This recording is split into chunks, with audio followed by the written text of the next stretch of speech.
think this is painting a picture of those people. Then the man who had received 1 bag of gold came, and Master, he said, I knew that you are a hard man, harvesting where you have not sown, and gathering where you have not scattered seed. So I was afraid and went out and hid your gold in the ground. See, here it is what belongs to you. In other words, they never used the talent God gave them because they thought it was not enough. And the master replied, you wicked, lazy servant. Because we didn't do with what we had. Verse 28, so take the bag of gold from him and give it to the one who has 10 bags. For whoever will be given more, and they will have an abundance. Whoever does not have, even though they have, will be taken from them. And throw that worthless servant outside into the darkness, where they'll be weeping and gnashing of teeth. Was this the Jesus you came to see today? I'm just asking. Because that's Jesus. He loves us. He died for us. He has an expectation of those who love him. He expects us to believe this 100%.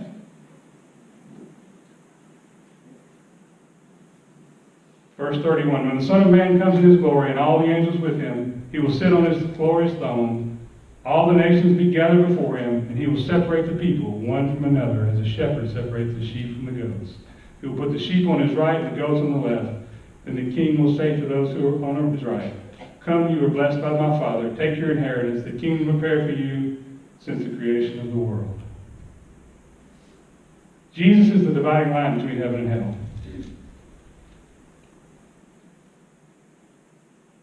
And he has the power to do anything and everything. Anything. And yet, he did not use that power to stop the crucifixion, the brutal beating and torture. If you think he's a one who will just let whatever slide, let's look at what he said to Judas in verse 24 of Matthew 26. The Son of Man will go just as it is written about him. But woe to that man who betrays the Son of Man. It would have been better for him if he had never been born. That's pretty hard. But now we get Jesus' power. We're in the garden. You saw the scene just a minute ago. But the one of Jesus' companions reached for his sword, drew it out, and struck the servant of the high priest, cutting off his ear. And what did Jesus say? Put your sword back in its place, for all who draw the sword will die by the sword. Do you think I cannot call on my Father, and he will at once put at my disposal more than 12 legions of angels? Jesus could have just spoke the word, and 12 legions of angels would have come and rescued him for this horrible situation that was about to happen to him.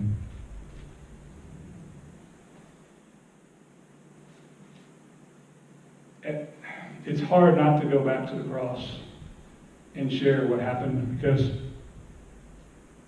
we cannot understand the amount of reserve it took on Christ's part not to just call an angel or phone a friend, call God, come save me.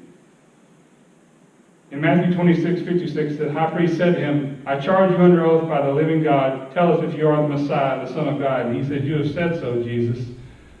But I say to all of you, from now on you will see the Son of Man sitting at the right hand of the Mighty One in the coming clouds of heaven.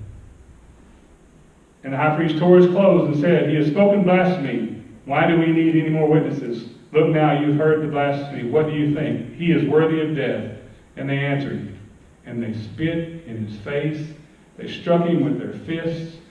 Others slapped him and said, prophesy to us, Messiah, who hit you? This is the man with all power to change the world. And he sat there and he took it.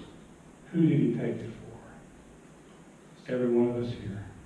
He sat there and he took it. He had the power to just snap his fingers and it would all be over. He had the power to be in heaven beside his Father in a moment, in a blink. And he stood there and he took it for us.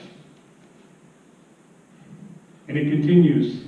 Matthew 27, verse 29. They twisted together a crown of thorns and set it on his head. They put a staff in his right hand, and they knelt in front of him and mocked him. Hail, King of the Jews, they said. They spit on him, took a staff and struck him on the head again and again. And after that, they mocked him. They took off his robe and put on his clothes, and they led him away to be crucified. Verse 39, those who passed by hurled insults at him, shaking their heads and saying, "You who are going to destroy the temple and build it in 3 days, save yourself. Come down from the cross if you are the Son of God."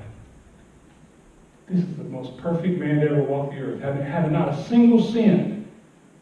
And he is being beaten, talked about, insults. He's naked in the streets, being dragged with a cross.